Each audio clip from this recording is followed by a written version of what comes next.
Welcome back to Sunday Vibes 1 and all. We are back in Clubhouse 5 just off Leicester Square. There are people downstairs watching their Women's World Cup action. The Ashes is still going on, so come and watch your sport down here. I'm back for the first time in 2 weeks. I'm joined by a fantastic cast of glorious looking gentlemen. It's Patrick Van Straten, it's Mikey McCubbin. How are you, boys? Yeah, not too bad, thanks. Not too bad. How are you?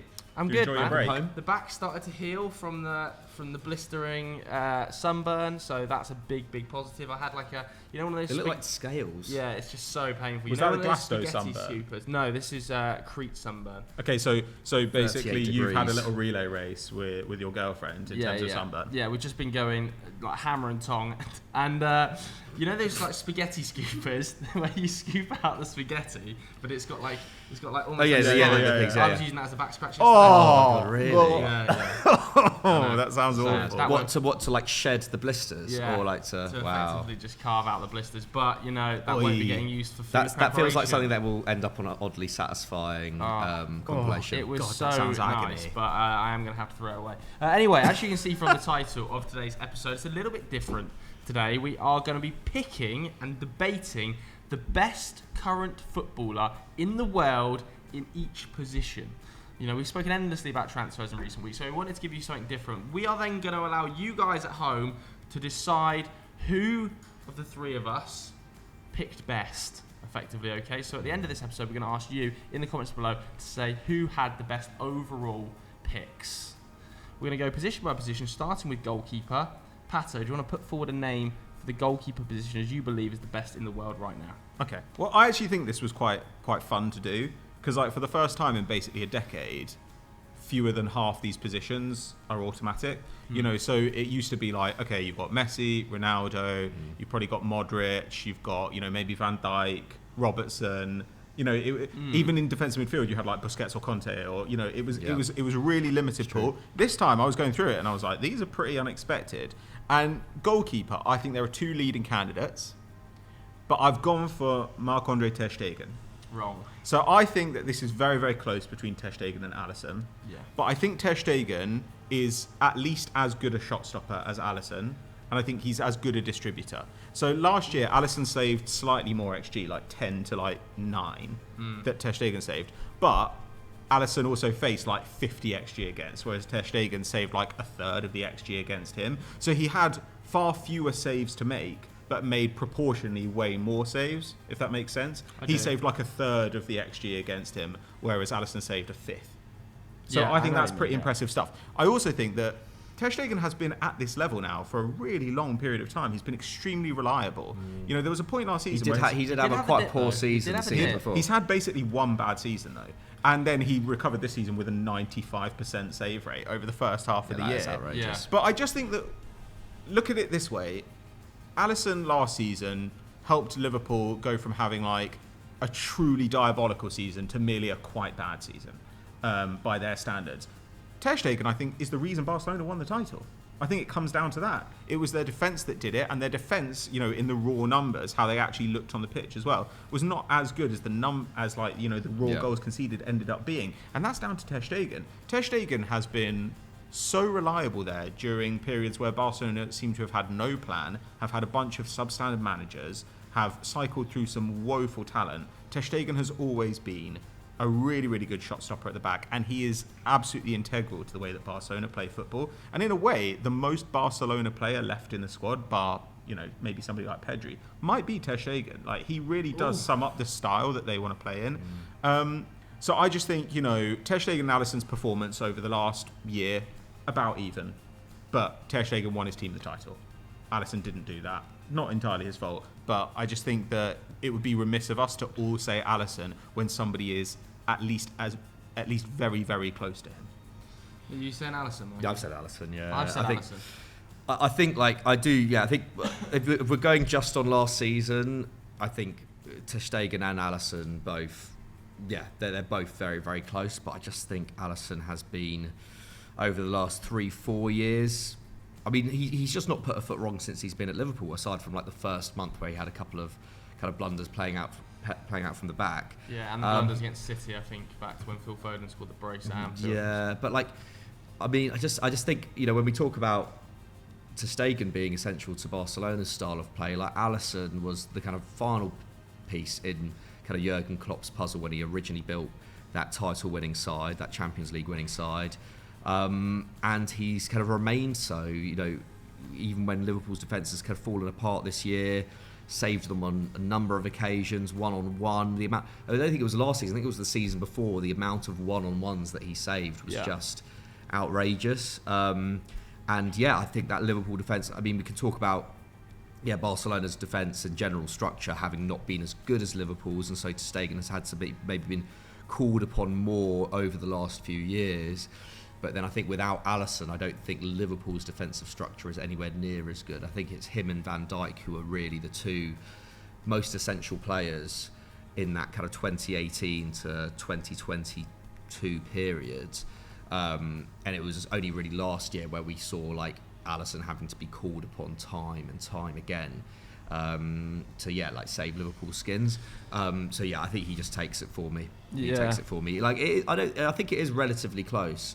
I thought it was really close, but I think Alisson has. I thought it was almost a coin toss, but I kind of felt like if you were to put ter Stegen into Liverpool and Alisson into Barca, like who would have the bigger effect? I do think it would.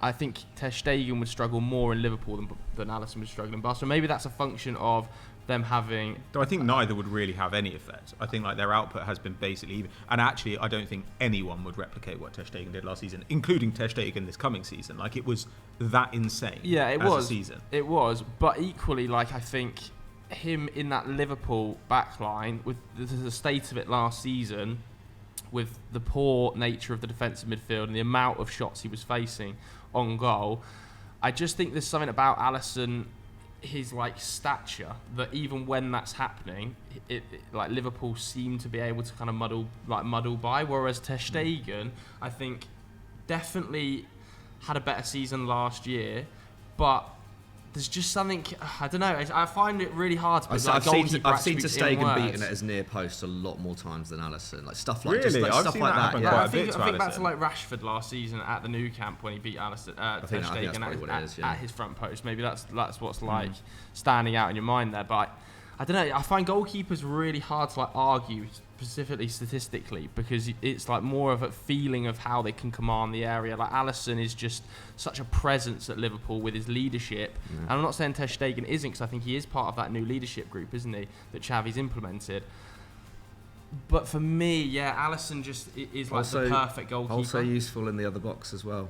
Remember that goal he scored against West Brom? Sure. That was Liverpool, a huge the Champions moment. League that year. That was a huge moment. I feel like I'm really waffling there. I just think ter Stegen it's more of a was feeling playing me, for a that. team that, to be honest, we don't like rate that highly, and they won the title over the reigning European No, but I rate champions this Barcelona's season, I and rate- that is almost, and I would say that's principally down to him. But I rate that It's down defence to one higher than player. I rated Liverpool's last season. God, really? I don't think it's that good. And like, but even Liverpool's was but even terrible yeah, last but even still, like when you look at the performance, then Alisson was called into action kind of X number of times, and he, as I say, he saved a fifth of the XG against them. Yeah. ter Stegen saved a third, and it's roughly the same number. Ter Stegen saved his team 9 goals. Alisson saved his team 10 goals. But Alisson had so many shots against him. So this is what I mean. Like, proportionally speaking, ter Stegen is making a much bigger difference on a per game basis and a per shot basis. Yeah. So, and that's all you can really do as a keeper. So, plus, I just think, it's got to come into account, like, whether they make the difference when it really comes down to it. And yes, Alisson has won the Champions League and he's won the league. He hasn't won anything for a while. And I do think, ter Stegen basically, not single-handedly, but being a key factor in Barcelona winning the league last season, has to be taken into account. It's so insane for a keeper to do that. Like, it's almost unprecedented. Courtois did it previously. And Courtois did but it. He's done it once. I mean, yeah, but Courtois has, not single-handed. technically, There's only that Real really Madrid single-handedly in the Champions League final against Liverpool, Courtois did effectively win Real Madrid the Champions League. I think it was the most saves in the Champions League. But I don't final think we put Courtois in this conversation, right? Because he history, doesn't because he doesn't have the same kind of like rounded profile that these two guys have. If I want to play out from the back, As a shot stopper, I don't he's ask probably Courtois to do it. I do think Courtois is probably the best shot stopper in world football, though. I don't know, man. I mean, I still think wasn't last Alisson. season. I think Alisson's better. I think Ter Stegen was certainly better last season. But if we want to talk about mistakes, we can equally talk about like Alisson against Liverpool in the Champions League, against Real Madrid in the Champions League at Anfield, where he made like several quite bad mistakes, like to let Real Madrid back in a match that actually they should have been out of early doors. That ultimately saw Liverpool knocked out of the Champions League, which in a way they've quietly been more impressive than in the league over the last few years at certain points. Yeah. So I think this is an interesting debate. This is one of the most hotly contested ones, I think, between the two. But as ever, we want you guys at home to pick who you would have as your best goalkeeper in the world. Maybe people at home might be saying Mike Maignan in with an outside shout. I was thinking about Maignan, but I just think he didn't play much last season. Didn't play much last season. I think like with the ball, I don't think he's as good a ball player as Ter Stegen or Alisson either. And also actually his post-shot XG numbers they were very average last year. And as well. Milan were like outside of the Champions League run. I'd honestly be more inclined, like if we're looking at actually like how good they are, I think Onana is a better goalkeeper than Maignan. Like, has he had a better year? I don't know. Like, but he helped his team to the Champions League final. Yeah. And I do think that if I just had to pick somebody to go in goal for a game and they had to play it out from the back and save everything that came at them, Onana is, I think, close to that highest rank of goalkeepers. He's more well-rounded for sure. I think pure shot stopping wise, I think Maignan's still better than him.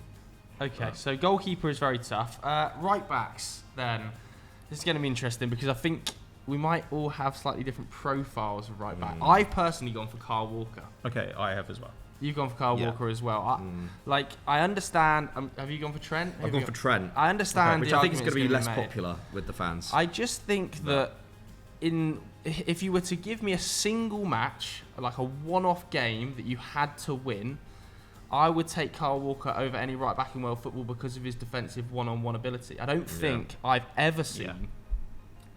Well, have I ever seen? He actually wasn't good one-on-one the first half of last season. Yeah, that's the thing. I think like City fans were pretty on him last season. People were talking about him shutting down the wing, and actually, like, he wasn't doing that. But I still think if you ask City fans, let's say they're playing Vinicius tomorrow in a 1v1 battle, they absolutely want Kyle Walker. If you want a player to face off against Kylian Mbappe, if you want a player to face off against the best players in the world, which is what I want from a right back, I'd pick Kyle Walker. And I know that I think across the last 3 seasons he's averaged 21 starts of Premier League football, and that's partly down to Pep Roulette. It's also partly down to injury, but defensively sensational and slightly rated on the ball as well, I think. Really good progressive passer. Really, really good progressive passer. He's clearly adapted his game since Pep Guardiola took over to be very, very comfortable in possession. And like I say, off the ball, can play as a right-sided centre-back if needs be. Can also play as a wing-back. His attacking output isn't maybe as high as a guy like Trent, but I think the defensive ability of Kyle Walker offsets it. I just don't think there's a better right-back defensively in world football in one-on-one situations that can also be on the ball. He's the greatest right-back the Premier League's ever seen. For me, it's Kyle Walker. He's got like 90%, I would say, of the defensive output, the defensive kind of nous of someone like Picaz Piliqueta, but he's got much better athleticism. Is it a huge claim? I don't think there's even I think Gary Neville was sensational, but I don't think he was ever as good as Kyle Walker. I think Trent's very much in that conversation for best right back in Premier League history. Yeah, so I think he's got a little bit of a way to go to match up with Kyle Walker, given the amount of Premier League titles Kyle Walker's got in his back pocket. Now a treble win in his back pocket as well. I think in terms of achievement for sure, but like in terms of trophies for sure. But I think Trent's already got 70 career assists at 24 years of age, and that's not including the FA Cup. I just think Trent's attacking output, and I know you have to make assurances when you have Trent in your team, and I know he was moving in possession into midfield towards the end of last season, and he will this season as well.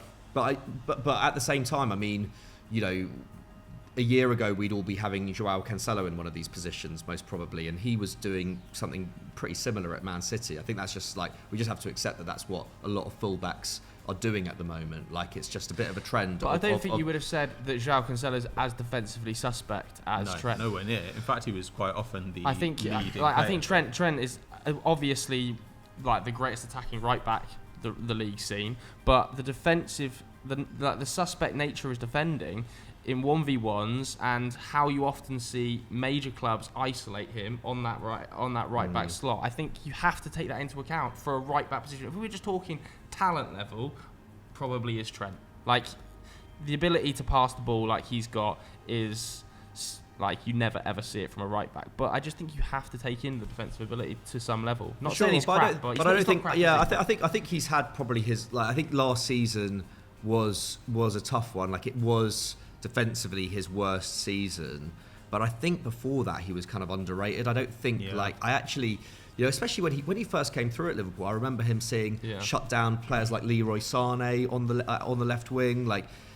I think it's a little bit of a fallacy that he is like completely unreliable as a defender. He's not totally unreliable. I agree. Like Kyle Walker is great, and for sure. If it was a one-off game against a really, really top team, and I needed my fullbacks to defend, or I needed one of my fullbacks to defend, and I wanted it to be the right back, for sure, like Kyle Walker. There's a reason why Kyle Walker has consistently made England squads and made World Cup starting 11s, despite the massive competition that there is at right back. But I just think Trent had by far his worst season last year, and he got 2 goals and 9 assists in the league, which was, I think, the only fullbacks in Europe's top 5 leagues to beat that were Rafa Guerreiro, who spent a lot of time actually properly starting in midfield, and Jeremy Frimpong, who spent a lot of time either as a wing back or even starting as a right winger. So I just think like Trent's base level in terms of what he can produce from right back is maybe better than we've seen from anyone in this generation. And it's just super, super impressive. He's been so consistent in terms of those numbers over the years, and beats Kyle Walker in terms of all the other elements of attacking play as well. That's the thing with Kyle Walker. I just don't think, although he used to be incredibly, especially in the early Pep days, incredibly effective, incredibly productive in the final third, he just doesn't produce enough in the final third anymore. I don't think. I think Trent. I think I was looking at it. I think he's got something I think Trent's got as many goal involvements last year as Kyle Walker has since 2018. That's what made it for me. But he's playing in a slightly different role. And I also think that ignores the way that you can contribute to an attack without being the attacker yourself. So Kyle Walker's incredible pace and also physical size, because he's 6 foot tall, he's really beefy. It enables you to commit more men forward because you've got this guy who can cover so much ground. It just allows you to play in a more aggressive way. So I think there are ways to contribute to attack beyond, actually creating the chances or getting the goals. I think there are lots of players who enable their team to play in a way that otherwise they would not be able to. I still just think on the ball, though, Trent just offers so much more. A couple of other people. I mean, people might be saying at home, there might be Chelsea fans saying, when he's fit, does Reece James enter the conversation? It's just not fit enough for me. And I suppose Achraf Hakimi. Yeah, more of a wing back, and also I don't think has been impressive at PSG as he was in Italy or as he was in Germany. Yeah, and I think he struggled last season particularly badly at PSG. He's displaced from the side quite regularly. Obviously, he had a decent World Cup, didn't he, with how deep Morocco went, but I just don't think right now, he definitely has had at stages throughout his career the potential to be the best right back in world football, but I think after last season, I just don't think he's at Kyle Walker's level. Well, maybe not even at Trent's level, but Trent kind of, I don't know, with the new midfield position, does that affect him as well? We'll see what happens next year. I don't know if he will actually be in midfield next season. They've brought 2 new midfielders who are far more mobile. Potentially going to get a new defensive midfielder in. I mean, I don't think end of last season he was positioned in midfield in possession, but he was still starting games at right back, wasn't he? Out of possession, he was still a right back. Yeah. Okay, let's go to centre back next. Then we want to kick us off because I think we might all have 3 different names. Yeah, I was kind of I mean, we did. I did see. Well, I was very tempted to go for Ruben Diaz. I feel like in some ways he's the obvious choice, but I thought I'd be a bit different and go for Matthijs de Ligt because I think quietly he had an outstanding season last year in quite a dysfunctional Barton side, or at least they were under Nagelsmann. He was brilliant, and he's 23. He's now won titles in 3 different countries. He's won 7 trophies in total. He was an Ajax captain at 18, 19. I think even younger than that. And I think also he was quite underrated at Juve as well. Like, he had a really tough settling in period, but actually by the end of his time at Juve, he was the best defender there.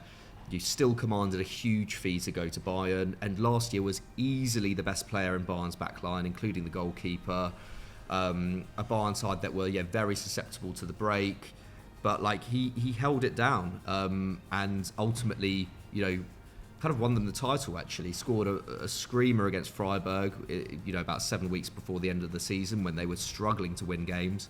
I don't know. I think Matthijs de Ligt is even if he's not everyone's choice as the best centre back in the world. I think he is. I think he's easily in the top 3, top 4 conversation. I think he has been quite underrated. Yeah. Okay, I've gone for John Stones, so I'm kind of going against my own argument that I made against Mikey about the shifting position. Yeah, definitely just a midfielder.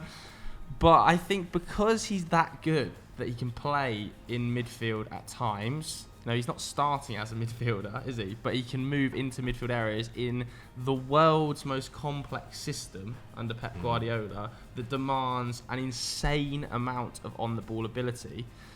As a centre-back, I just don't... I saw people online saying, like, Lisandro Martinez and, like, these players that are the best on-the-ball centre-backs in world football. Like, John Stones is so far clear of any other centre-back on the ball in world football, it's not true. To be able to play in central midfield in a Pep Guardiola system, to be able to deliver, in and around the box in a Pep Guardiola system, I think this season I would be surprised if he doesn't put up like over 5 goals arriving in the box late from open play. He is just ridiculously good. My only issue is, does he start in that? Like, does he start off with his injury problems and with Pep Roulette? Again, it's kind of in and around that 20 starts a season, isn't it? And is that enough for the best centre-back in world football? I also think that what you were saying before, about would you just pick him at centre-back if you needed to win a game? I'm not sure I would. I think don't know, man. I think that the only thing that's boosted him into this conversation, for like best in the world, is that he's actually had a role custom made for him. And when you say it's the most complex system in the world, I don't think the complexity of it is like presented to each player. I think Pep tries to make it as simple for the individual players as possible. He's the guy who holds the complexity. So I think, with John Stones, he's had a role custom made to his strengths. But only last season, really. I know, but I don't think he was anywhere near as good as he was last season in his career before that point. I think he was very good at certain stages. I think he was certainly one of the best centre-backs in the world. I think he had some bad seasons. He had some seasons where he wasn't really in the lineup. I think if you... the season before I agree. I've always rated John Stones, but I'm saying that last season is kind of what we're really arguing this on. And I think last season he was definitely the best centre-back in the world. I don't think he was really a centre-back last season. Had a lot of right backs. You're literally praising him because you're like, he's so good, he's playing in central midfield. You're right. I get what you're saying, but if you just wanted someone to drop into a team and play centre-back, it'd be Diaz. I don't know if it would be him. It would be Ruben Diaz for me. But I think this is where de Ligt comes in as well, because de Ligt, I think, physically is a step above both of them as well. Yes. Like, I think in terms of all-round centre-back. Are you really going to go de Ligt over Stones and Diaz? Who are you saying? I'm saying Diaz, okay, but he's by far the least talented of the guys we're talking about here. I think that if we're talking about most talented centre-backs in the world, Stones is more talented. De Ligt is probably more talented. Alaba is more talented. Laporte is certainly more talented. Van Dijk is more talented. But it doesn't matter. No, come on. I think Militao is definitely in contention here for the best centre-back. But the thing about Diaz is, when you're a centre-back, I want to know that you're a good defender first, and the other stuff is secondary. So Laporte is way more talented than Diaz, but Laporte sat out most of last season, so he's not in contention for this. Alaba and Van Dijk, I love them, and Van Dijk is probably the most talented centre-back we've ever seen, but they do have kind of disaster potential in them. Whereas with Diaz, most of the time you don't even notice him. He just quietly does his job. He almost never gets clowned. In a way, I think that it's like a kind of... We're all inclined to go for the guy who's more overtly talented, right? So for the Ferdinand type. But I think that a guy like Vidic, and I think Diaz is more in the Vidic mold, is just... They can play anywhere and they will always deliver for you. Like Diaz last season, no matter what was going on for Man City, I felt was just like a rock-solid, reliable presence, playing a conventional centre-back role and doing it really, really well. So if I could just pick a guy to have at my club, I'd maybe pick like Laporte or Van Dijk because they can do more. But if I needed a guy for a game and how that game went depended on that person putting in an 8 out of 10 at least, it's going to be Diaz. I never really see him do anything worse than that. I actually think that he's quite Thiago Silva-like in that way. He's just a really good defender. And I think also what's similar with Thiago Silva is that he's like one of the jobs of a centre-back is to organise the defence around him, and exactly. Diaz does do that really well. That's he's been the difference maker for Man City in the last 2 years, I think, in terms of that. In terms of them kind of regaining control of the Premier League. So 3 different suggestions there: De Ligt, Stones, and Diaz. Any others? Like, I think Kim Min-jae off the back of that season at Napoli is up there, but I've only seen that one season of him at Napoli, so I couldn't really. Yeah, it wasn't enough for me. Who are you saying behind the camera, Hennes?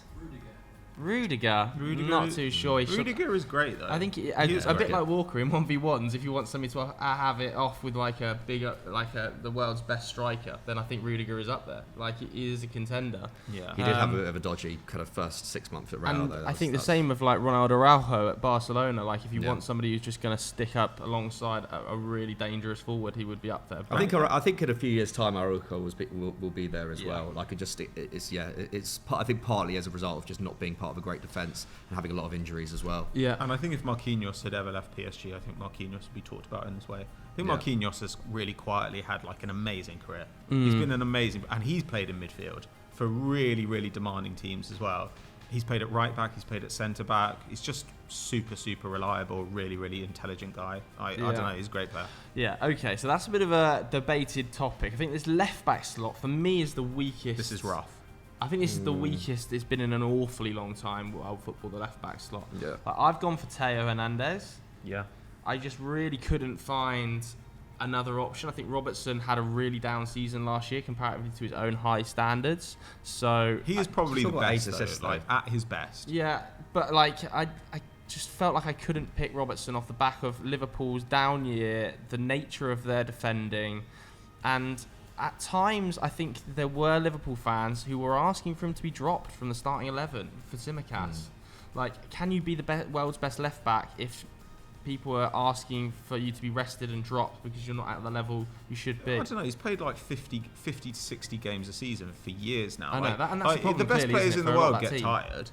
They do, absolutely, but I don't feel like Robertson had the impact on his team last season that Theo Hernandez had on his team. I think that's fair. I think the way Theo Hernandez can drive his side forward from left back almost single-handedly at times, and we also saw it at the World Cup with France. Of course, he wasn't going to start, was he? Really, if we're honest, until the ACL problem to Luka. And he comes in, and he was just sensational. He was great at the World Cup. He's so good driving with the ball. I think it was 10 goal involvements yet again. You know, Milan to a Champions League semi-final. France to a World Cup. Yeah, France to a World Cup. I don't know. I think the left back slot's a little bit of a dearth, so I think it had to go to Theo. I was thinking about Theo. I just didn't think he had a stronger season last year as seasons before. I went for Rafa Guerreiro, who's kind of coming off like maybe the best season of his career. And okay, he did play in midfield a bit towards the end of the season, but did still spend quite a lot of minutes at left back. His numbers were just outrageous. I think he got 16 goal involvements for Dortmund. Julian Brandt was the only player in that team who got more. Yeah. Almost got them to a Bundesliga title. It's outrageous that Bayern now have him and Alphonso Davies to choose from at left back. I mean, they may well, like, who knows, maybe Tuchel will play him in more of a kind of midfield kind of role. He said he's wanted a new 6 Tuchel for a while, wasn't he? So does he just play Rafa Guerreiro there? That's a Would 6. love to I see don't know. that. Yeah, would love it. It'd be Because Goretzka feels like he's getting a bit. Davis as a winger. Like, he still plays as a winger for Canada. It's We'll true. come on to Davis in a minute. Have you got Davis, Alfonso? Yeah. Oh my god. I went with my heart. I think Alphonso Davies has been a little bit underrated the last couple of years as well. Actually, like when he was like 18, everyone was raving about him. He was like going to be the best player in the world, and then he had like one season where he just didn't like get so many assists, and kind of everyone went off him. And he had the injury, didn't he? Yeah, he had the injury as well. But I just think Rafa Guerreiro has been outstanding, and I think he's hit like at least 10 goal involvements in like 5 or 6 of his seasons in senior football. That was including when he was like at Lorient before he went to Dortmund. I think like the consistency and longevity of Guerrero's career has kind of gone under the radar a little bit. And I think it's probably slightly because he just stayed at Dortmund too long. Like he should have gone to an elite club like 3-4 years ago. Not saying that Dortmund aren't an elite club, but he should have gone to a Bayern level club. He's got there eventually, and it's a bit sad really because it's just like he's just going to Bayern. But it would have been great to have seen him go somewhere like Madrid, go somewhere like City. Yeah, he would have been perfect for City. So I think that's such a good shout. I'm surprised we didn't actually see more talk about him to City, or any talk about him to City this summer, because free pickup. Yeah, I think Guerrero is a good shout, man. I think he's very, very I interesting. think everyone loves Guerrero. But what you going for Alfonso? Yeah, I mean, I know he's been injured, but I think this is my turn to make the argument you made about Stones and you made about Trent. I think that he transcends his position in the same way as those guys. Like, he adds more in that position, a fully fit Davis, than anybody does in the world, because you essentially get a winger who also is more than adequate defensively. I mean, when he was coming through a couple of years ago, he had crazy defensive numbers. Like, he was winning the ball back like 6 times a game, while also being one of the best dribblers in the world, and he remains one of the best dribblers in the world. One of the best dribblers in the world from left back. He's also in the top 10% for every passing and carrying metric that you want to pull up. I mean, he's kind of like if Gareth Bale had stayed as a left back. That is really the way that Alphonso Davies plays, and I've seen him single-handedly win Champions League games for Bayern Munich. He's obviously got a trophy cabinet that can stand with anyone.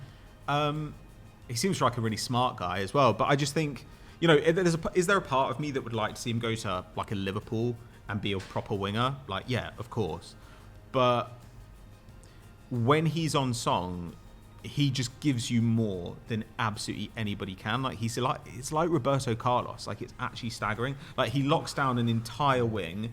He's hugely creative. He's a really good defender. He's got actually the defensive ability that Kyle Walker has, in that it doesn't matter where he is on the pitch. Like, he's going to get back. I just think he's just a really, really special player, and I can definitely see arguments for other guys, but Davies is... he's the guy I want to watch. He's a truly, potentially world-class left-back in a way that these guys, I think, are very good. But that's kind of... very good. Where it ends. Very good. Aye. Let's know what you think about 2 years' time, I very reckon. good. Yeah, maybe Yeah. very good. Defensive midfield we're moving into next, because obviously, for me, there's only one name here. I think it's just, like... Kimmich, yes, fabulous player, world-class, but Rodri's the best defensive midfielder in the world. Like, the debate last season between Casemiro, Partey, and Rodri was laughable, wasn't it? Was that a debate? By the end of the season, I think it was a genuine debate being had on social media between fans last year, and by the end of the season, like, it was laughable. Just the best on the ball defensive midfielder in the world by a distance. Yeah. Like, he is better on the ball than Kimmich. Kimmich was better on the ball than Rodri last season. More progressive passes, more passes into the final third. But I think that's because as of the well way as more defensive actions, as well as being nah. more press resistant. But I think that's because he's not more press resistant than Rodri. He definitely is. I disagree, man. I think he definitely is. I Like, think Rodri played a really conservative role last season, and he had support. I think he had the basically way a double pivot. The in the way that Kimmich Rodri, he didn't always have a double pivot. He though, did. Rodri. He did when. Not when he was playing Gundogan alongside him and KDB alongside him. What you mean when City were bad before they got good? Gundogan's like, well, even in when City were a comfortable second to Arsenal but before they became the even in the best team in second Europe. half of the season when John Stones was playing alongside him, the ability Rodri has on the ball allows John Stones to play in that position, I think. Because he's such a metronome in terms of the tempo of the game. Without him in the side, I think Man City get nowhere near winning the treble. Well, yeah, of course, but that's true of loads of people. But I do think that that doesn't mean he's better. But I think with Kimmich did not have his best season last year. Kimmich actually had an amazing season. Kimmich was one of the few Bayern players to were be great, incredibly mid last season by their own standards. but not because of Kimmich. And I'm not saying it is because of Kimmich, but I think So we're AC Milan, and you're like, let's put in Teo. I think if you put Rodri in the Bayern Munich side, I think he does more than what Kimmich can do. I don't think he does, because he doesn't cover as much ground. Like, I mean, I see what you're saying, but I actually think, I think you overlook the fact that Rodri also has a role tailor-made for him at Man City. He's amazing at it. But this is not his. You can't hold that as a stick to beat him. No, but it does mean that I can argue against your point that if you drop him in Bayern Munich, he'll suddenly improve Bayern Munich, because I think the role isn't made for him. I think the thing is with how for Rodri with me, I just don't see Kimmich as a classic 6. Like I feel like Kimmich plays quite a hybrid role at Bayern. Hence like, why Thomas Tuchel's trying to buy a 6. No. Like I think that's because he wants Kimmich to get forward more, though. Yeah, but I think Kimmich does get forward more, get forward quite a lot anyway. Like, I think, I don't know. When I picture a 6, I do like someone who does sit, and I know like Rodri got a ton of goals like the season before last, but and massive goals last season. He scored Rodri the winner in the Champions League Rodri also final. has to sit because he's not athletic. Like I mean, that's part of it as well. Yeah, but and actually, Kimmich again bigger defensive output than Rodri last season, and more passing from deep, and actually more creativity. I think it will be a bigger defensive output when Manchester City are that ball dominant. They're a more ball dominant side than Bayern, famously not ball dominant. In Germany, are you serious? Even so, Manchester City, in terms of how they play, you don't like Rodri doesn't need to cover ground. Like they're never being broken on Man City. They're just constantly in control. But that's kind of my point. They weren't last season, though. I'm saying Kimmich has a harder job to do there, and I think he just does it better. That's really my argument. I think it's really easy to pick either of them, and I think Rodri's the easy choice. It's easier to put up those numbers in the Bundesliga playing for Bayern Munich than it is to put up the numbers Rodri does in the Premier League playing for Man City. I don't know. Well, that's because he doesn't. That's because he doesn't actually put up any defensive numbers in the Premier League playing for Man City. But look at those on the ball numbers. It's easier to put up massive progressive passing numbers. Well, in the Bundesliga. Except that his progressive passes were actually still worse than say Enzo Fernandez, and still worse than say a couple of Arsenal players. Let's not try and compare him to Enzo Fernandez. I know, but this is what I'm saying. You're like, oh, it's really easy to put up the pass numbers. But he doesn't have the best passing numbers in the Premier League from his position. I think Rodri's the best on the ball defensive midfielder in the Premier League. Yeah, I think that's true, but I don't think that he has the better numbers. But it's not. So if you're going to say, oh well, Kimmich, if you're going to say, well, we shouldn't trust Kimmich's numbers, then I'm saying, but also then like Rodri, we can't really trust his numbers either because they don't suggest that he's the best. Like I'm saying, these arguments cut both ways. But anyway, like I just think that with Rodri, it's very easy to put him in there. Like I think it makes a lot of sense after the season they've just had. But fundamentally, the problem with Rodri as well is that he is the most boring player in world football. Because he's the ultimate metronome. You know, I know, but I just guess I don't want to put a player in the team where I'm like, this guy is fundamentally so he never sourceless. drops below a 9 out of 10. Oh God. Ever. He definitely does drop below a 9 out of 10, but rarely does it. But I just can't remember the last time he had a bad game. I just think it's hard to like a player who tucks their shirt in. It's like really where it begins. I like a tucked shirt. I think like join the army if you want to impress your dad that much. You don't have to tuck your shirt in. I think Kimmich's it's a fashion statement. I don't know. I think that there's less to choose between these players than people would think. That's why I'm putting Kimmich in there. Yeah, I think this is not me saying Kimmich's a bad footballer. I think he probably is. I think on last season. I think on last season it perfectly. I think you probably do have to pick Rodri, but I think this idea that like Rodri is like head and shoulders above like someone like Kimmich, I just think it's simply not true. I agree. He's not head and shoulders above him, but I think he's the. He just has to be picked. Kimmich, I also think that like when you watch Man City, you basically have an entire team of players who are really responsible, know what they're meant to do, and do it.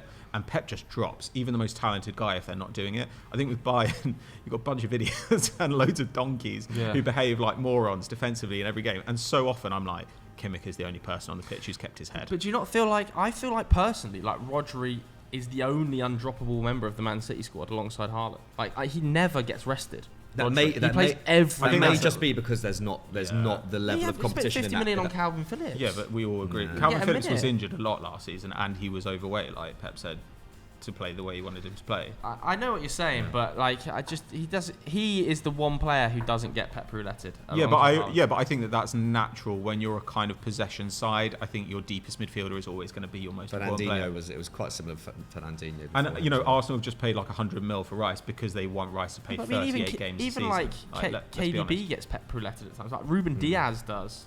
Yeah, but KDB also has like a really shaky injury record. He does. And centre backs, Pep does weird stuff constantly. No one ever knows what Pep. Like it wouldn't be surprising if this season Pep was just like Stones doesn't play anymore, like because he's weird. No. He's done it before. That's a good debate point though. I think Rodri versus Kimmich. Is there any other names you want to shout out there? I think it's quite a weak position at the moment. I actually think it's quite a weak position. It's those two, isn't it? I think we've gone long on that. I think actually there's loads and loads of talent at the level just below that. But not at that like a hyper elite level. Yeah, I agree. Verratti going, I think, is sad because I think Verratti also in that conversation. Alongside Rodri and Kimmich, or in that next bracket? Verratti's more talented than either of them by a long way. I don't think it's even close. I think Verratti did get to silkier. I think he's more of a CM. Yeah. Let's go to the CMs then next. So we're doing DM, CM, and AM. Verratti gone. And also, I kind of agree with George. I think a fairly largely insignificant career, sadly, given that his level could have been extremely high. He definitely should have gone. Euros, Definitely should have gone to Barcelona. I think when he had that opportunity. I just think that it's fizzled. That career's just fizzled, and partly down to injuries, of course, as well. I've gone for Luka Modric as my centre mid. Like, I think there are other guys on the list that have the potential to get to that level, for sure. But I just don't think any of them are right now able to, in one-off games or in big moments, able to compete with the level Luka Modric can put himself up at. Like, I think back to Anfield last season, it's just astonishing what he's doing at 37. And it's not as if his underlying numbers are like falling off. Like, his progressive pass numbers are pretty much as strong as they have been across his entire career, up above 9 still. Like, his creativity as well. His creativity is amazing. Like, he's still super fit. Like, I just think right now, as we sit, it has to be Modric. Maybe in a couple of years, it might be a Bellingham or a Pedri or a Gavi or whoever. But for me, Modric. It's hard to argue with his career overall. Like, you've got, nearly 20 years of him being pretty immense. And the last few years have been great as well. 12 years at Real Madrid now. Yeah. Nuts. And the last 5 have been arguably some of the best of his career. So I was very tempted to go for Modric. And he has, some of his moments in the last few years the last couple of years have been great, and 2 stellar World Cups for Croatia. Ballon d'Or. Yeah, like he in many ways he is the outstanding candidate, and also I think he benefits from there not being that much in between him and the kind of the kind of new breed of central midfielder who've just come out, and they're all 18, 19, 20. So we haven't seen enough of them, or we don't know quite where they're going to get to yet. But I have gone for Jude Bellingham, just because I just think physically he is, I think you can compare him to someone like Modric in terms of attacking numbers. In terms of what he brings to the attack, you can compare someone like Pedri to him as well, and there are many reasons why you would say someone like Pedri or Modric is better than Bellingham. I think as a pure dribbler, as a kind of pure technician, but then Bellingham is still an amazing technician, is already a leadership figure. Within teams that he's been in, and is defensively brilliant as well. And say compared to Modric, Bellingham had a lot more defensive work to do in that Dortmund side last year because they were less dominant and in a more transitional league. But I just think if I did want someone to carry out defensive duties in the midfield as well as contribute to the attack, as well as drive the team forward, I would pick Bellingham over him. I just think he's. They would. I think they probably would have won the league if he didn't get injured at the time he got injured. Bellingham, if he didn't have to sit out that final game at Dortmund, I think they probably would have won the Bundesliga. Just to have that kind of just to have him on the field as a leader, for sure. And I think it'll be interesting to see what happens at Real, because obviously they just are so stacked now, and Modric is still at the level, but he is kind of that Modric replacement, isn't he, in the long run? Well, he's been playing as a 10, hasn't he? Yeah, no, actually, you were saying. Ancelotti was talking about him being on the ball much better as a 10, and he's playing at the tip of this diamond, and obviously he is just a sensational dribbler of the ball as well, isn't he? Able to just knock it past people, use his physicality, and score goals from those sort of moments. So. I think it's too early. I think it's too early. I think he's the next up. Him and Pedri the next up. But right now it's still Modric. But I just think he's already shown. I don't think Modric was ever really Bellingham has already shown that although he's fancied as a 10 by Ancelotti, he's already shown that he can actually do a job at 6. I don't think Modric. I can't remember Modric ever really doing that. He was a deep lying playmaker, but. I just think Bellingham's already shown that he can excel in every single midfield position. He is such a classic 8 in that sense. And I think we were speaking off camera about what kind of player he would have been 20 years ago, because he obviously gets those Gerrard comparisons, and I think quite rightly, like he can, in a playing in a 4-4-2, he would just be, the player that all the play goes through. So in some ways, he's kind of been born in the wrong era because midfields are now a little bit more separated in terms of the jobs that different players have to do. Yeah, much more functional. But in terms of replacing Modric, he'll be I think he could become better than. The only thing I think that counts against him is that he has played a lot of football already. Like, can I see him playing to his current level at 37? No. I don't think he will. I think he's got too much in his legs already. I put Pedri, who as a passer is slightly better than Bellingham, right? More creative, more progressive passer. Also last season was putting up the same kind of expected goals, expected assist numbers as a forward. He was at 0.5 a game. Also, like Bellingham, he's a great dribbler. Doesn't have the defensive output, but I do think he has that extra special sauce in the final third a little bit more than Bellingham, who I think is currently more reliable in those third man runs. I think Pedri is maybe more conventional as a sort of attacking midfielder when he wants to do that. But I mean, it's really. I think Pedri is more of a classic 10. Well, he is more suited to a 10. Yeah, role. I think it really comes down to it's kind of what you were saying about roles. Do you want the guy who's really good at everything, or do you want the guy who's the best in the world at the thing they do? So in a way, Bellingham is more like Modric and Pedri is more like Kroos. Where Pedri is an on-the-ball guy, and off the ball he's maybe a bit more of a passenger, and Bellingham is just great in every phase of play. Having listened to you talk about Bellingham, though, having thought about Pedri, I do think I'm going to change my mind, though, and I think I'm going to say Modric. I still think the level we're talking about Bellingham trying to reach is Modric's level. Yeah, I agree. I do think that Modric is still an all-round better player than Pedri. And again, if I wanted to win a big game, is there anyone in the world you would rather have at centre mid than Modric? Anyone? No. There is no. He's honestly maybe the best big game player currently in football. He's so incredible, and to do the things he's doing, to still be. It's not even nostalgia. At 37, he is still arguably the best central midfielder in the world.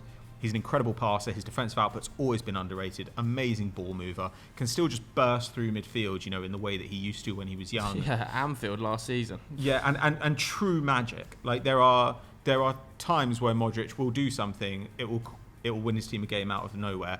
Also, if you look at Modric's goals across his career, there is maybe no player I can remember in history who never scores a tap-in.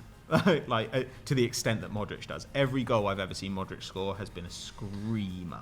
Yeah. And I just love him, and I just think, the players we're talking about here, the level that they aspire to is Modric's level. Modric has set the standard for what a central midfielder should be. Yeah. And the reason that somebody like Frenkie de Jong did not become the best central midfielder in Spain is kind of because people like Modric were still there clowning him at 40 years old. It just doesn't matter. I just think it's been a staggering career that Modric has had. Yeah, I agree. A World Cup final with Croatia. Yeah, crazy. And I think a lot of people at home will have been typing out in the comments. Where's KDB? KDB. Obviously, we're all picking KDB for attacking mid, aren't we? Yeah. Is there a debate there? I don't feel like there's a debate between KDB and anyone in the attacking midfield role. Obviously fitness is the problem, but if he was fully fit, it's a no contest, isn't it? Creates the most chances for the best team. And his ball striking, again, unreal. He's another player who's his highlight reel of goals. Crazy, but he's just both feet. The next up is quite exciting because after him you've got people I think Odegaard is now hitting that elite level. Bruno Fernandes is an amazing player, definitely. But probably isn't going to get better, because of his age. Then guys like Musiala, Musiala could be anything. Musiala looks unreal. So I don't know, but it's still KDB. Yeah, it's definitely KDB. We don't really need to debate about attacking mid, so we're going defensive midfield, centre mid, attacking mid. Let's go on to the wingers then. Mbappe left wing, clearly. No. Vinicius. No, lads, come on. He's the better left winger. I think this is the problem. Mbappe. Is he? I think Vinicius is the better left winger. I do think he's the better left winger. I think if you want someone to play, are you penalising Mbappe for being more versatile? I am. He's not more Sadly, he's not more versatile. He is. He isn't more versatile. He can clearly play as a 10. No, as a 10, as like a number 9. But Vinicius and Rodrigo played in the front 2 last season, and they're going to do that this season. Yeah, but not to the same level. Mbappe. I'm not sure if Vinicius could play as a 9 in a front 3. Sure, but I don't necessarily want him to play as a 9. I'm not sure that I would have Mbappe just playing as a left winger. Like, you're expected to defend as a left winger. He's not going to do a thing. Yeah, but Vinicius is hardly an off-the-ball demon, is he? Yeah, he is. He's actually a really good presser. Vinicius is an amazing presser. He works super hard. And he just trawls that wing all day. Yeah, Mbappe waits high upfield and waits for teams to hit him. Vinicius tracks back and works super hard. I just don't. I love Vinicius, and he had an amazing season, but we are talking about the generational guy. Yeah, for sure. Except he hasn't really done anything. For his club. Pat, don't go down this Rory What's he done for his club? Nonsense. No, what's he done for his club? He's won multiple league titles. He's taken him to a Champions League final. He, I believe, has scored more goals at his age than anybody else in the Champions League. But Vinicius has won the Champions League as the key player. Final. If we're going to talk about titles, like Vinicius can definitely match up to him in that regard. I'm not talking about the international level here. I'm talking about PSG. He's brutalised everybody he's come up against. You think to the new camp, brutalisation, hat-trick I don't disagree with any of that. All the English I don't disagree with any of that. But how many key games have we seen Mbappe sit out? How many times have we seen? How many times have we seen PSG exit the Champions League really kind of meekly? But I would say despite Mbappe being there, and I think we all agree one maybe the best player in the world. Despite Mbappe being great in those games, was he great against Bayern this season? I think he was pretty effective. Well, he wasn't effective because they went out to a pretty bad Bayern side. Yeah, but when he came, he was injured for the first leg. When he came into the game, playing basically injured in the first leg, he was like a game-changing factor immediately. Except he didn't change the game because they lost. I know, but when he's been fit and been available to play against big teams, Barcelona, Real Madrid, scoring at the Bernabeu, Manchester United, Manchester City, like he scored against all these teams. At Monaco, he was brutalising Manchester City. I don't disagree with any of what you're saying, but I do think availability is a factor and consistency is a factor. And Vinicius has been incredibly consistent. He has won his team the Champions League. But not for as long as Mbappe. He has won his team the Champions League for quite a while now. Yeah, but he's playing in a much better team than Mbappe in the Champions League. But he's one of the reasons it's better because also I agree, the thing about Mbappe as well is for Mbappe, he would have won the same amount of Champions Leagues as Vinicius. But the thing is about Vinicius does do a load of defensive work. They're completely different styles of player. Vinicius is a proper left winger. He's amazing. He does huge progressive running and passing. He's really creative. He works really hard. Last season, 12 goals in 10 in the Champions League. I think he is a truly amazing proper winger. Yeah. And I love him, but he's not Mbappe. And he's way more reliable in fitness. And I just think, like, if Mbappe misses the key games in the Champions League, and then he plays just over half the games in Ligue 1, and they win Ligue 1, but sometimes they don't win Ligue 1, a league that frankly they should walk every year without trying. Let's not put him in the Neymar category of being injured though. He still started 32 Ligue 1 games last season. I think it does come down to the position though. I think it does come down to the position ultimately. Yeah, I can't Mbappe has had an amazing impact at PSG. Can't really argue that, to be honest. But he's best off the left. But he is. But if I'm a right back and I've got Mbappe or Vinicius running at me, I genuinely think I would be slightly more scared by Vinicius. No, I do think that. I would be slightly more scared by Vinicius. I don't know. I just think I think in the last 2 years I've seen Vinicius dominate a left flank more than Mbappe, in big games as well. I do think in terms of what I want from a winger, I do I don't know. That's. How can you say that after watching him at the World Cup, man? I just don't. I don't know. I didn't see Vinicius. But that's when he's motivated. That's when he's motivated. A lot of the time, I didn't see Vinicius. You know what I haven't seen Vinicius do as well? It's walk off the pitch because he's pissed off he didn't get past him. I haven't seen Vinicius try and hold the club to ransom because he's not getting the pay that he wants because he basically wants to own the team. I haven't seen him do stuff like that. Those things. Are those things not part of how you are as a player? I think Mbappe on the field. Doesn't your attitude and how you work for your side and how you I disagree with you. Where I think if I was a defender, I'd much rather play Vinicius than Mbappe. But if I was a manager and I was like, right, okay, I have to say win the Champions League this season to keep my job. Give me Mbappe. Who is definitely going to be there in the moment that I need them? It's Vinicius. It's not Mbappe. Yeah. I would, yeah. It's an interesting debate, guys. Is he as talented? No, but it doesn't matter. I can't fathom Talent a isn't world everything. in which we don't have Mbappe as the best in his position in the world. Like, yeah. Let's go to the right wing, though, because I feel like there's a bit of an interesting debate there. Yeah. I think it's close. I think it's close as well. I've gone for Bukayo Saka. I've gone for Mohamed Salah. Yeah, I've also gone for Salah. Yeah? Yeah. I just felt like Saka last season might have just edged in front of me. I like Salah, Yeah. obviously incredible, and has done it way more consistently over a longer period of time. But not to turn your argument against you, but if I was a manager next season and I wanted like a player in my team that was going to fight for me in that big moment, I would probably have taken Saka. You say that, but Saka had the best season of his career so far, and he's still very young. And he's he still 21. didn't hit the numbers of But Salah, he got 25 goal involvements while significantly overperforming his underlying numbers. Yeah. Salah, everyone was like, "What a crap year Salah's had." 31 goal involvements Yeah, in it's the crazy, league. yeah, it's Absolutely ridiculous. Yeah, it's nuts. outrageous. I mean, Yeah, it's incredible. they are different styles. Salah's more like Martinelli than he is like Saka, right? As in, he's more of a kind of concealed forward. And than he's he is much a winger. more of just like a goal scorer than Saka, really, isn't he? But he's just Yeah. constantly scored. Yeah, and it's he's won. hard to He's make won the debate league. He's won the against him. Champions League. But Like, he's there's the not best. that many other options though in that right wing slot, is there? Like maybe we could say Mbappe, stick him out there, and then you can have them both. But like Last there's not season, loads. Rodrigo, I think, put himself in this conversation. He's good, but he Yeah. hasn't had a full agree. season of being amazing, has he? It's again like a bit like left back, not as strong It's as a the left weaker area wing. for sure. I think with Salah, it's just the goal output for me. Like, Liverpool would have, a little bit like with Alisson, like Liverpool would have struggled a lot in the last year had it not been for Salah consistently scoring. Like that attack, that attack seemed more dysfunctional, and yet actually it was great, and Salah was kind of the reason for that. Saka, I think, I would rather watch Saka. I think he's a more entertaining player, and I think That's what swung. I think he will develop into a more well-rounded winger than Salah.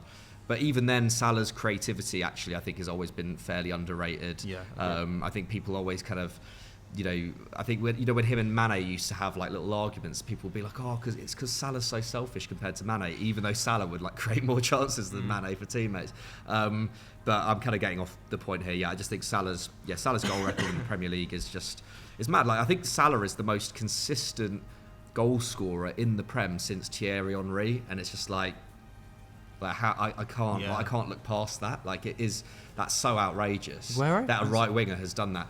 I think if Aguero hadn't had his injury problems, I think he would have had a more consistent run. And Aguero, I think he still was. That's what I mean. Like in terms of like every year since he's been at Liverpool, he's scored at least 19 goals in the Prem, which is just I it's agree. madness. I'd rather watch Saka than Salah, but I think the level that Saka needs to hit to be the best right winger in the world is set by Salah. Yeah. And I think It's also a bit like the Modric Bellingham debate. And I think you can also make the argument that Salah has got his team over the line in League and Champions League, whereas Saka, and this is no knock on him because he's played a lot of minutes at a young age, but the last kind of 10 games of last season when Arsenal had a little dip, Saka looked tired. Yeah. And it's not his fault he's tired, but at the same time, he wasn't as good in those games, and they were the games that they needed to win if they wanted to win I the think title. it's a little bit like the Modric versus Bellingham versus Pedri debate, where they are trying to hit that level of Salah, aren't they, really? And then striker, I think it is just an obvious choice, isn't it? That's Haaland. I will try and make the debate of Harry Kane a little bit, but we've been talking for an awful long time now, so like it's clearly Haaland. But I do think in terms of actual footballing ability, like Haaland's definitely the best goal scorer in the world, but like Kane's ability to drop deep, connect, play in transition, pass the ball, I think it is better, but he's not a better striker than Haaland. I think the thing is with Kane as well is if Benzema had been fit all of last season, it would have been Benzema over Kane as well. Like I think Benzema in the season before last was doing everything that Kane does to a higher degree and doing it in crazy, high stakes games as well. Whereas Haaland is just like, I think Haaland will be the best. Saudi, so we can't count. Instantly out of the Instantly conversation. disqualification. But I just think Haaland is. Yeah, it's Haaland, isn't it? He is going to be the best number 9 of all time. I think he will be. Like he's got his record so far is just outrageous. Like the physical level that he's shown at such a young age is outrageous. And also, like, did he get like 8 assists last year as well? Like, like he's actually pretty good as an all-round centre forward too. 53 goal involvement, 52 games last season. Like that. Yeah, like his hold-up play, I think, is pretty underrated. Yeah, he's just crazy. It is crazy. argue. So we're going to go with Haaland as the obvious choice there, but we want to hear from you guys at home. Okay, let us know who you think, pick the best players. Let us know which players you would select in which position down in the comments below. Whilst you're on Football Daily, make sure you check out our new Strand. Well, it's not really a new Strand; it's a returning Strand transfer talk. Very different from the original. Very, very different. Things around, and we're talking about transfers. So you need at least a few weeks of content before we stop buying magnets for that one. Anyway, hit the like button. Thanks very much for watching, everybody. We'll see you later. Goodbye.